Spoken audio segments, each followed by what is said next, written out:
Okay, so hi, I'm Lisa Damour. I am the Executive Director of Laurel School Center for Research on Girls, and absolutely delighted to have you here with us tonight.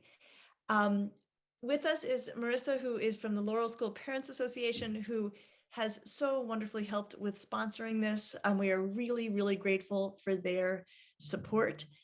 And what we are going to do tonight is the fabulous Annie Murphy-Paul and I are going to have a conversation, and then I don't know that we'll be able to take questions in the way that we normally do, but I've got all the questions that I think a lot of parents would want answered, a lot of our attendees would want answered. And then a really fun thing is that we have 10 copies of Annie's fabulous book that we are going to send out to randomly selected registrants. And these copies are actually signed by Annie Murphy-Paul. They're a beautiful book. Let me show you what this book looks like. It's absolutely gorgeous. I have cover envy. It is so beautiful. And so thank you for everyone who joined us, and 10 of you are getting the book as a gift, and the rest of you should buy it because it is just so excellent. All right, so let me tell you who we have with us here tonight. I am so thrilled about this. I'm going to just read her bio. It is really awesome. Annie Murphy-Paul is an acclaimed science writer whose work has appeared in the New York Times Magazine, Scientific American, and the Best American Science Writing, among many other publications. Her latest book is The Extended Mind: The Power of Thinking Outside the Brain. Published in June 2021, it was selected as an Amazon editor's pick for Best Nonfiction, as one of 50 notable works of nonfiction by the Washington Post, and as one of 100 notable books by the New York Times. She is the author of Origins, also named by the New York Times as a notable book, and The Cult of Personality, hailed by Malcolm Gladwell in The New Yorker as a fascinating new book. Her TED Talk has been viewed more than 2.6 million times. Paula is a recipient of the Rosalind Carter Mental Health Journalism Fellowship, the Spencer Education Journalism Fellowship, and the Bernard L. Schwartz Fellowship at New America. A graduate of Yale University and the Columbia University Graduate School of Journalism, she is currently a Learning Sciences Exchange Fellow at New America. Annie, is it okay if I call you Annie? Oh, please. We are so— Yes, Dr. Damour, you may. Well, now you've ruined it. You got to call me Lisa. We are so delighted to have you with us. You have actually been a long friend of Laurel, and we just really honor our good relationship with you. Okay, I'm going to start with a really kind of hack of a question, a sort of hackneyed question, but I think it's actually a really important question. Why did you write this book? Oh, that's a good question, Lisa. I'll give you one answer. I think there's probably many reasons, right? You know that as a book author yourself. I wrote this book because I have two kids. I have two boys. One is 13 tomorrow, and the other one is 16. And when they were born, well, I'll backtrack just a moment. I wrote a book called Origins, as you mentioned, that was about the science of prenatal influences that I researched and wrote when I was pregnant with that soon to be 13-year-old. And it was so fun and interesting to do that kind of me search, where I was researching and writing about something that was literally happening to me and so interesting to me that I kind of continued that with my next project. Those two babies, turned into children who went off to school. And I found myself really interested in how they were learning, how their teachers were teaching them. And at the same time, as a science journalist, I was finding that the field of the science of learning was just so exciting and dynamic and interesting and full of things that I wanted to write about. So those two things came together. I resolved to write a book about the science of learning, and I did do quite a lot of reporting and writing of articles about the science of learning. But the book that I set out to write about the science of learning took a sort of longer and more winding path because one thing that's really important to me as a writer is to have a big idea, a big, hopefully transformative kind of idea that makes you look at the world in a different way. And that's the kind of thing that I get excited about as a reader and also as a writer. And so I was looking for something like that to pull together all this interesting research I'd been gathering about the science of learning. And I didn't find it right away. And so when I on the search for that idea, that big idea, I expanded the ambit of my research and reading ever, expanded those boundaries ever wider, and ended up reading across disciplines, including into philosophy. And it was a philosophy journal where I finally found that idea that I wanted to, that would pull together all these interesting threads about the science of learning. And so this article that I came across, it had been published in 1998, but I found it long after that, was written by two philosophers, Andy Clark and David Chalmers. And they had me with their very first line. They grabbed me with their very first line, which was, where does the mind end and the rest of the world begin? And this was such an interesting, provocative, surprising question to me, in part because it seemed like it had an obvious answer, that, well, the mind stops at the skull, right? The mind is identical with the brain, right? I mean, that would be kind of one answer, and the answer that I would have given. But Clark and Chalmers went on to argue that, no, actually, the mind extends beyond the head, beyond the brain, into the rest of our bodies, into our physical surroundings, into our relationships with other people, into the tools and technologies that we use. And this to me was such an exciting way of thinking about learning, of thinking about intelligence and how intelligence is formed.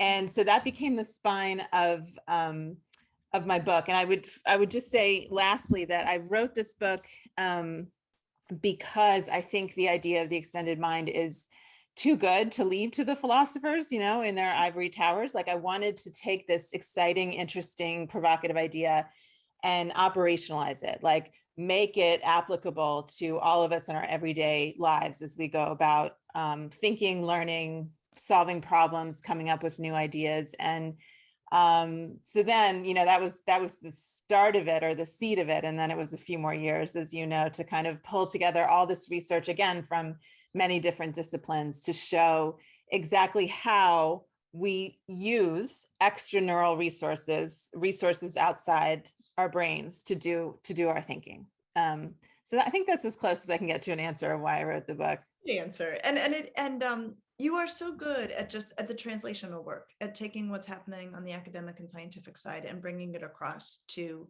broad audiences. And academics can be really fussy about how this gets done. And I've shared this with you, but one of my friends who's at the University of Michigan in the Department of Psychology sort of holds you as an exception of the journalists who, whatever you do, it's good stuff. Like other journalists, they're not so sure, but you translate things so faithfully. So you think for a living, wrote a book about thinking. You produce thoughtful content for a living. And this book is so much about how we work, how we make things happen. So what would you say has changed? I'm sure a lot has changed.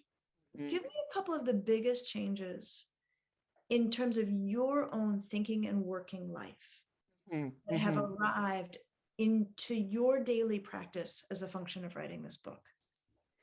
Yeah, there were a lot of changes, because I would say that when I started out writing this book and researching this book, I was very much a brain-bound person. Brain-bound is a word that the philosopher Andy Clark uses to describe our conventional ideas about where and how thinking happens. This idea that it all happens up here, and what you need to do to get work done, to solve problems, to come up with new ideas is sit yourself in a chair and, don't move, don't talk, don't get up until you've finished your work. And that was kind of my credo as a writer. Like that's how you get books and articles done. And so I had a lot to learn in terms of how the body's sensations and movements and gestures can enhance our thinking and extend our thinking. How the place where we are, the physical surroundings that we're in, affect the way we think. How important it is to offload the contents of one's mind onto physical space, into what I call the space of ideas, so that you're interacting with your ideas and the information that's in your head, instead of keeping it sealed up here as I normally would do. And then finally, I've been a freelance writer for 20 some years, and that's a pretty solitary occupation. So apart from conversations with editors and with writer friends, I wasn't taking full advantage of the social aspect of thinking that is so central to our human nature, our nature as human beings. So I had a lot to learn. I had a lot to convince myself of, and I did end up being quite convinced by the idea that the brain, being the limited, quirky, biological, evolved organ that it is, that it needs help. We need to give it as much help as we can from these outside the brain resources. So in terms of my own life and my own work, the changes that have made the most difference, I would say, have to do with, I'll just run through a few. One is that I think it's very easy for writers and others, who work at computers all day, to forget that we have bodies. And so learning about interoception, which is this capacity we all have to sense the cues and signals arising from within our bodies, that was a revelation to me. And I make it a practice now to check in on what's going on in my internal world on a regular basis, because there's so much stimulation, so much information coming at us from the outside world all the time, that we can forget, again, that we have this stream of sensations that is very informative and bears a lot of wisdom and experience in its wake, if we're paying attention. So that's one thing I have definitely changed.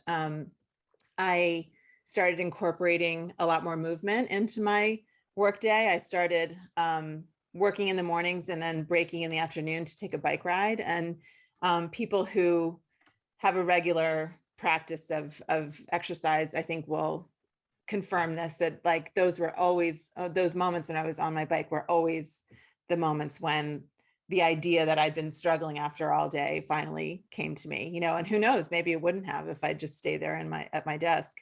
I think another thing that I really took to heart is this idea, as I mentioned, of cognitive offloading, that I had the idea, as I think many of us do, that it's better or faster or more efficient to do things in your head. And I really took to heart the idea that getting our thoughts and our ideas out of our heads as much as possible, spreading them out on physical space.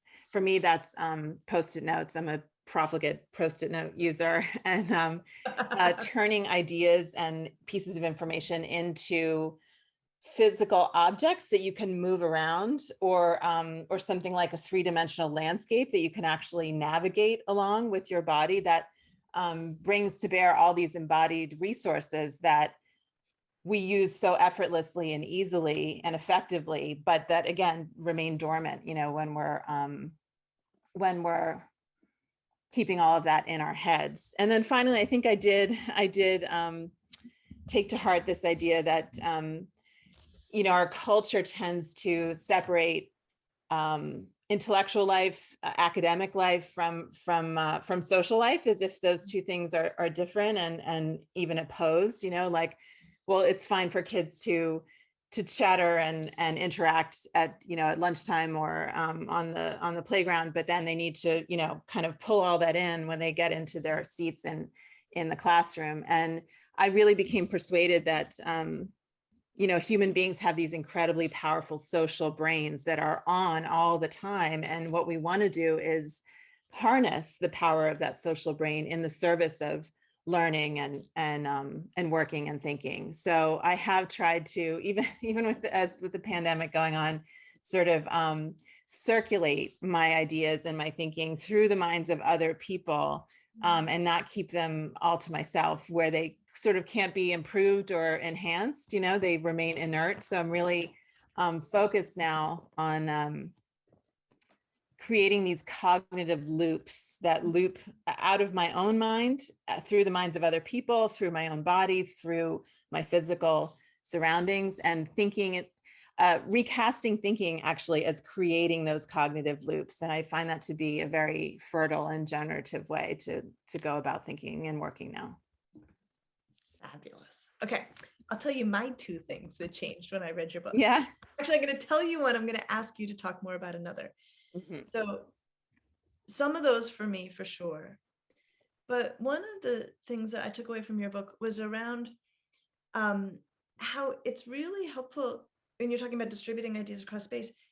I actually got much more committed to having big monitors for my work. Oh, good. So I actually have a laptop that goes with me everywhere I go, but at my home and at my practice office, I have a monitor that I plug my laptop into that allows me to have multiple screens that I can see simultaneously, because of what you wrote about the cognitive task of having layered pieces. And I actually, this transformation has been so dramatic that I cannot do layered cognitive work anymore unless I absolutely have to. But if I really need to think across multiple windows, I now need to have them all visible simultaneously. And because it's so much less exhausting. Right. Actually. It's so much less exhausting. So that is a game changer. So I now have like these big, clunky, ugly monitors in my house because I'm like, this is how the work gets done. Another thing, and this I just adored in your book, was about gut feelings and listening to gut feelings. And there's a part of me that has always had faith in this idea that if your gut's telling you something, there's a reason.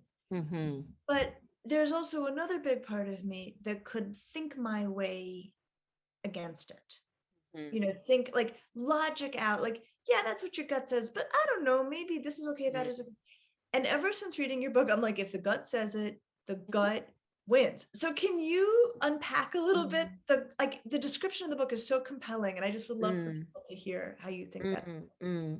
Sure. Yeah, I'm so glad to hear that, because it had a similar effect on me, this research that I reported on and wrote about in the book. And I think what made the difference for me was understanding the mechanism by which a gut feeling might arise. Like before I knew all of this, it just seemed a bit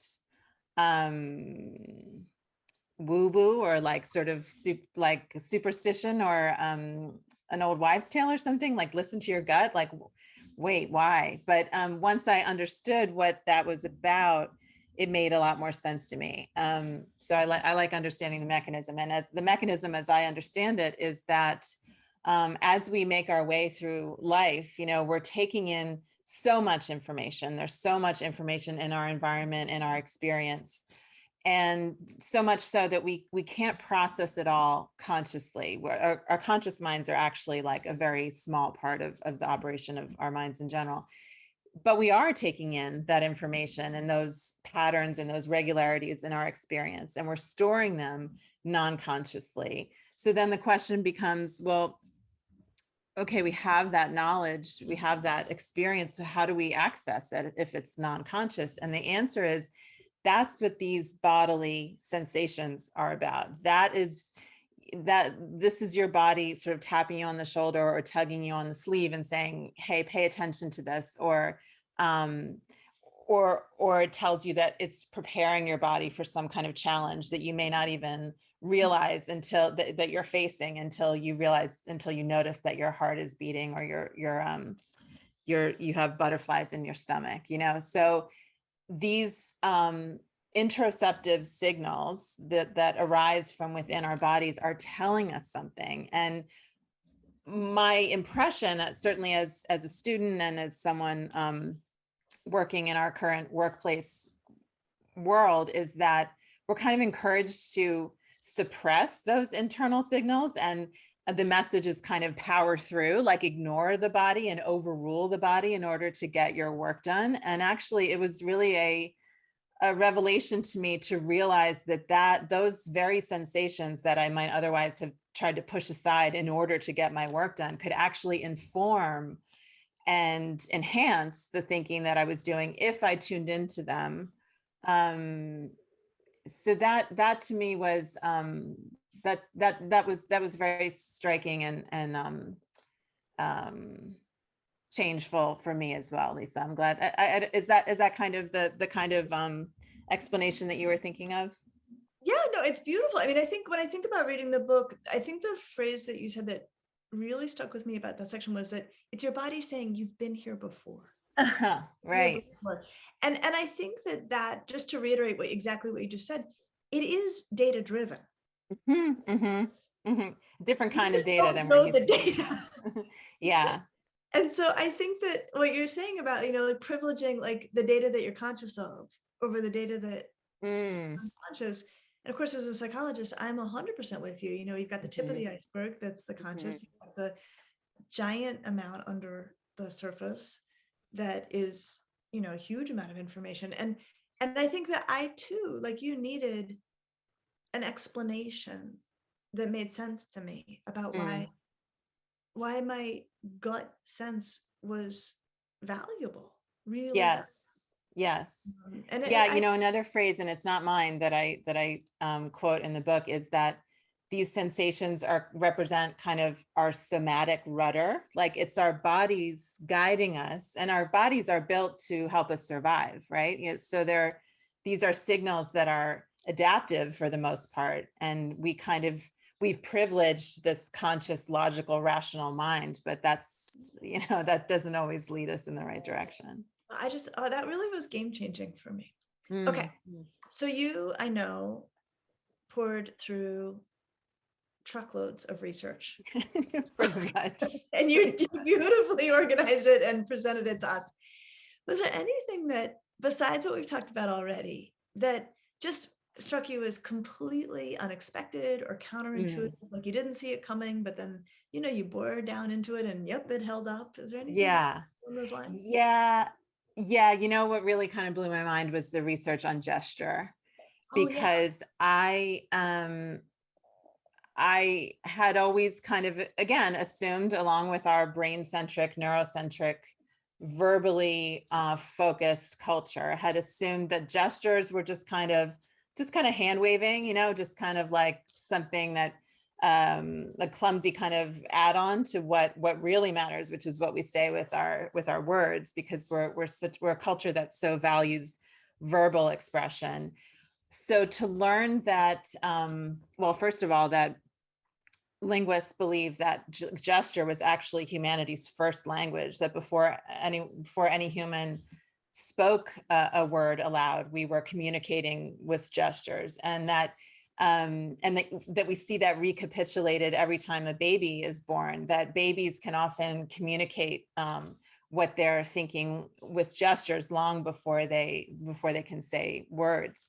And that the gesture continues on as this incredibly important, subtle channel of communication, even as we learn to speak and transfer so much of our focus to the spoken word and the written word. And that it's not only about communication. That was the other thing that sort of blew my mind about gesture. The gesture actually helps us think. It helps the gesturer think. And in fact, our most advanced, our newest, our most cutting edge ideas actually tend to show up first in the movement of our hands before we're really able to put words to this emerging kind of understanding that we're developing. And then we're often able to read off our own hands, almost in this bootstrapping kind of way. We're able to read off our own self-generated information that is there in our hands, that we're kind of grasping at. And what's so interesting is that we do have all these embodied words in our language that let us know how much communication and every other human activity is really embodied, is about the body. But that it has all the research on gesture has so many implications for education. One being that teachers and parents can pay a lot more attention to students and kids' gestures and what they're saying with their hands. And they can also encourage them to make as many gestures as possible. And this is something that I've changed about the way I parent. I will often say to my kids, like, well, try moving your hands when you say that, because there's actually a lot of pressure and a lot of discouragement, pressure against and discouragement of making gestures in our culture, when really we want people to be gesturing as much as possible, because that's what advances our thought process. That's what makes our thinking and our speaking more fluid, more cogent. And then finally, we as parents and teachers can be consciously using gesture as another channel to communicate and get ideas across to students, to any others that we're speaking to. But just the idea that there's this thing we're doing all the time without being aware of it, that's so consequential, and that we could be using so much more skillfully and intentionally, like that to me was just so cool. Am I remembering right from that section of the book that actually our gesture forecasts where we're to go? That like, talk about something that blew my mind. And then in terms of like, yes, supporting the listener, because we're communicating in this hugely shared, but like you say, undervalued, Right. Right. Next. And I just thought that was remarkable. And I agree with you totally. We're constantly telling kids, like, keep your hands down, don't do that. Keep your hands folded. Yeah. When it's going to make it easier for them to do their thinking and easier for the people who are listening to follow. That was a doozy. Okay, you actually mentioned parenting here. So you got these two boys, they're both deep into their schooling. So you've got them gesturing more, you've got them using their hands to communicate with you more. What else? Yes. What else changed in your parenting game as a result of writing this book? I'm going to say something that's possibly a little controversial, because what I'm about to talk about is a very popular idea, and it's an idea that's advanced often by my kids' teachers. And it's not that I'm against it. I want to, foreground that.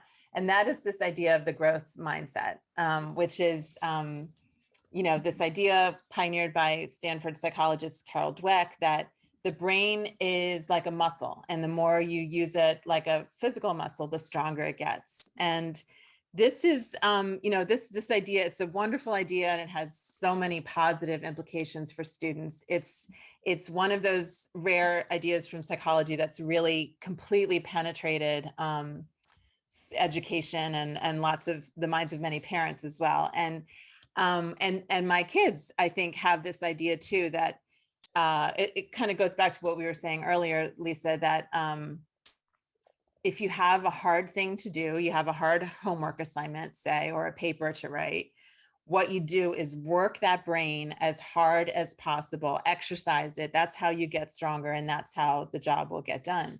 And I started, when I was working on the extended mind, I started to see the limitations of that idea, because what it does is that it again focuses us on the brain and this neurocentric idea that thinking happens inside the brain, and it kind of steers us away from all the other resources, extraneural resources that we could be bringing into play. And so what I've tried to do with my kids is to show them that, because I think that mindset we get in, where we just need to sit there until it gets done. And I think we've all had unhappy children, like struggling with an assignment in that way. Like, I just need to sit here until this is done. It can be very frustrating, and it can be very limiting in the options that it gives a child or a student. So I've tried to give my kids the sense that when they're working on a project, when they're thinking, when they're trying to solve a difficult problem, when they're trying to come up with new ideas, there's so many options and avenues that they have beyond just sitting there and working their brains. And so I've encouraged them to act things out, or explain something to another person using a lot of gesture, or sometimes I'll tell them to, or not tell, I'll ask, or I'll suggest that they maybe take a break and like go outside and like kick a soccer ball around for a while.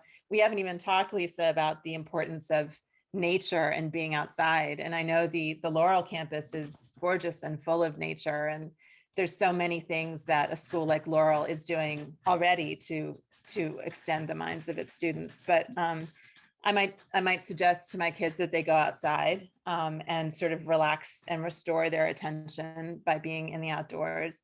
Or I might encourage them to do what's so helpful for me, which is this cognitive offloading, getting ideas out of your head, spreading them out, moving them around, moving your body around them, interacting with ideas and pieces of information.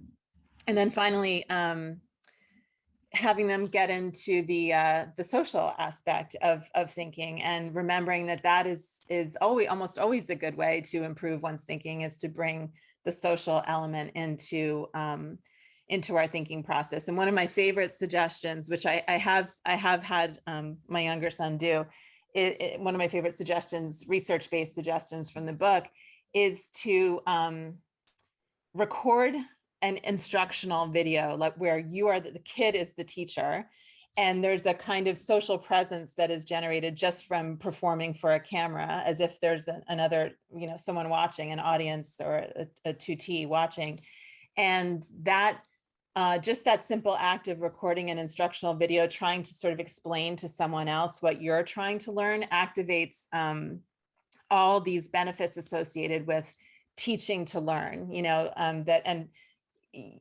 anyone who's a teacher knows that teaching is the best way to really learn something incredibly thoroughly from the inside. So that is an example of how we can tap into that powerful social brain in order to enhance learning and thinking, that is just not on the usual menu of, sit there and get it done. So my favorite thing about the extended mind is just how many avenues and options it opens for us and for our kids. It does. It makes me feel like there's you could market like a post-it note set, since you're into post-it notes, that has like all of the options for like when you're stuck. Like, do you need to like make an instructional video? Do you need to take a lap around the block? Do you need to explain it to somebody else? Do you need to put it on a whole bunch of other post-it notes and walk all around it? But that idea of do you need to phone a friend? Like, I mean, it's that idea that you'll come to the limit of what you can do just trying to muscle through something. Right. Or one of the ways I experience it when I'm working is it just becomes inefficient. Like you think you're being efficient if you're like, I'm going to chain myself to this desk until I've got 500 more words. Right. And every time I'm like, I'm going for a walk, I come back and the 500 words happen. Right. And I got some exercise. I know, right? I don't lose time. In the end, I don't really lose time. And I think that that's something. And I think that tendency we have, and lots of us have it, it's really embedded in our culture to just sit there and work until it's done. That comes from, in large part, this metaphor we use whereby we compare the brain to a computer. Because if you were giving a problem, say an equation or something, for a computer to solve, all it does need is time and, like energy applied to that problem. But brains don't work like that. Brains are exquisitely sensitive to context. They think differently in different places. They benefit from interacting with other brains. We're so social. We have bodies. All these things that are really the well springs of human intelligence that we ignore and push aside and dismiss because we have this ideal of a computer-like intelligence. And I think that's really sort of selling ourselves short. And the more we can think with our whole beings, being embodied creatures with a physical body, and being creatures who are embedded in an environment and being social, deeply social creatures. Like when we can respect all of that and bring all of that into our thinking and into our education, then we're being our full selves instead of like a second-rate computer, you know? Oh, I love that. I love that. All right, a couple more questions. Mhm. So the office I'm sitting in, you've had a material impact on its design. Good. It looks lovely. There's that Hmm. plant, and there's another one over there that you Oh, can't see in good. the window here that looks out. Talk to us about plants and thinking. Yes, yes. Well, you know, this reminds me of our conversation a moment ago about gut feeling, because uh, get outside and get into nature is also a cliche that like I kind of was a little skeptical of, in the sense of, sure, you know, it's a platitude, like, you know, who doesn't like nature? But it really helped me to understand the mechanism by which being in nature can really enhance our thinking. And that mechanism goes back, not surprisingly, to the fact that we evolved. We're evolved biological creatures. We evolved in the outdoors. You know, this life we live where we're inside 90 something percent of the time is a unusual and recent development, evolutionarily speaking. So what that means is that our perceptual faculties are really tuned to the kind of information and the kind of stimuli that we encounter when we're in nature. It's very easy and effortless for our brains to process, you know, the sight of trees or clouds or waves. Those things are easy for our brains to take in. It doesn't drain our cognitive resources the way focusing in a really hard, sharp-edged way on a computer screen does drain our attentional resources. So, you know, we think so much about how to direct our attention, how to manage our attention, how to prevent our attention from being distracted. We're always thinking about the demands on our attention. We don't tend to think about the supply side, like where are our attentional resources being refreshed? Where are we refilling when and where are we refilling the tank of our attentional resources, which are so drained by the challenging kind of mental work that we all do all day. And it turns out that the fastest and easiest and most effective way to refill that attentional tank is to go outside and to just spend some time having your attention absorbed in that effortless and very pleasant way that nature can do. And, you know, it doesn't have to be pristine wilderness. It doesn't have to be great weather, you know, any of those things. And it doesn't even really have to be outside. It can be a view through a window. It can be natural light that we want coming in through our windows. And it can be a house plant. I mean, I don't know if you find yourself gazing at your plants ever, but just that kind of, you know, there's this idea of biophilia, that humans have this natural affinity for natural materials and motifs and natural instantiations of the natural world. So I'm glad to see that you've brought a few of those into your office. Very much. Thank you. It's all yours. Okay, we're going to wrap up on this question. What would you say, and this is a hard one, is like the one key takeaway you would want adults to have about how we can help kids work and think more effectively, whether it's the spaces they're in, whether it's the way work is presented, like for all you've compiled here, grown-ups were to do one thing. That is hard, Lisa. I think I would say that we are so neurocentric and brain bound as a society, and that seems to go twice as much for our academic world, our educational world, that the more you can see your child as a student when you're looking at your kid, you know, in their role as student, not as like a brain in a vat, you know, not as a brain on legs, but like a whole person, as we were saying before, with a body, with set in physical surroundings, embedded in this world of social connections, and that all of those things are not distractions from academic work or mental work. They're actually incredibly powerful and rich well springs of intelligence and creativity and productivity, and teaching kids how to tap into those in a intentional and thoughtful way, I think is such a gift,